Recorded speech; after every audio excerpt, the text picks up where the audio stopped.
In this video, we will talk about the possible things that can be causing vibrations and pulling in your car. Usually when cars shake, vibrate and jerk, it can be for several reasons that we will discuss here and that you can check yourself. Sometimes it can be an electrical problem, or it can also be a mechanical problem. That's why I always recommend scanning the car. But if we don't have a scanner, we'll see. The first reason why it may be causing this problem is that there is a spark plug that is bad, or maybe two. Because if we have two bad spark plugs, the car will not start. When the spark plugs do not work, they do not make the explosion they should, and this part is usually damaged quite often. It is always necessary to have a spare part around, or if not, we buy it since it is quite accessible. Also, what can be happening is that the spark plug is working, but the spark is quite short and is causing this same problem of an incredible vibration. So the first thing to do is to check this before we start to spend like crazy. The second reason that can be causing this problem can be the spark plug wires or the coil. If you are about to touch a spark plug wire that you think is defective, I recommend that you do it with gloves on, as they handle a lot of current and can do a lot of damage. These wires can crack and throw the spark somewhere, so the best thing to do would be to replace them. No need to put any shots on them or anything like that. The second thing could be the coil. When a coil is damaged and we don't have a tester, we can check it this way. We can start the car, and what's going to happen? Right away, after 3-5 minutes, the car is going to get very hot. The coil will get very hot and the car will shut down automatically. It will not start again until the coil is cold again, or at room temperature maybe. This does not mean that the car will not start. If the coil does not work, the car will start, but with a lot of failures, and you will even lose a lot of power when starting. So it is a part that must be taken into account. Number 3, the Yase valve. The Yase valve is a valve that is responsible for regulating the passage of air through the throttle body. When it does not work, the car starts, but you have to be constantly accelerating or regulate from the minimum ourselves.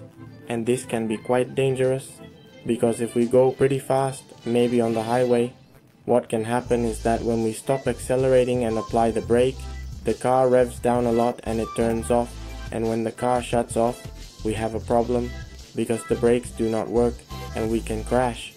So this valve is quite simple to check when we start the car and the car shuts off automatically, because it does not even hold the minimum. The valve is the first thing we have to check. Number 4. A possible reason why we may be having jerks can be the computer, because when we are at a certain speed, something quite strange happens with the gearbox. It seems to be that it skids. When we press the accelerator very hard, it is as if it did nothing. The engine only increased the revolutions and did not move the truck. This is quite simple to solve. One way would be to reset the computer of the box, and the problem would be completely solved.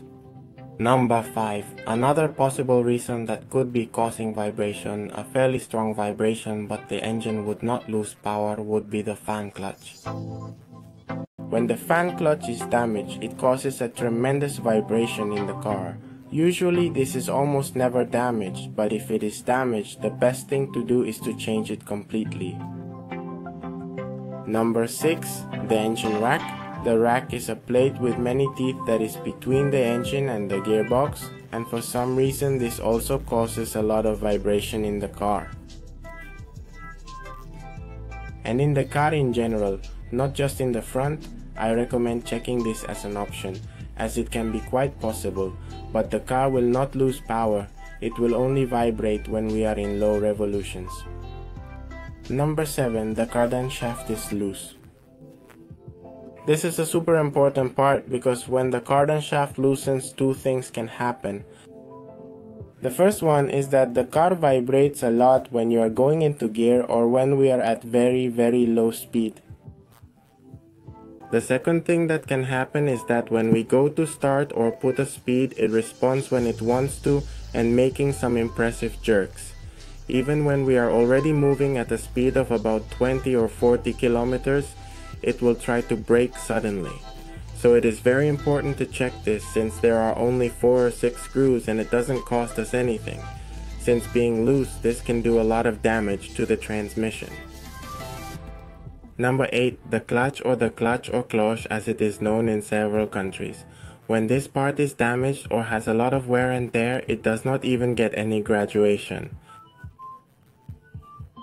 This is very hard to enter the gears, making a horrible sound in the box, and it costs to engage the gears, and this causes a tremendous vibration when starting, especially when starting with first or maybe with second gear. The car vibrates in an incredible way, and this can cause considerable wear on the gearbox. Well, the video has come to an end. I hope these reasons have helped you and that you may take them into account when thinking about why your car is behaving in this way. It is always important to emphasize that it is good to have knowledge of what is happening in our car, so that the mechanic does not always tell you the typical of changing spark plugs, injectors, and failures continue to persist. If you liked the video, give me a like, and if you have any questions, let me know in the comments.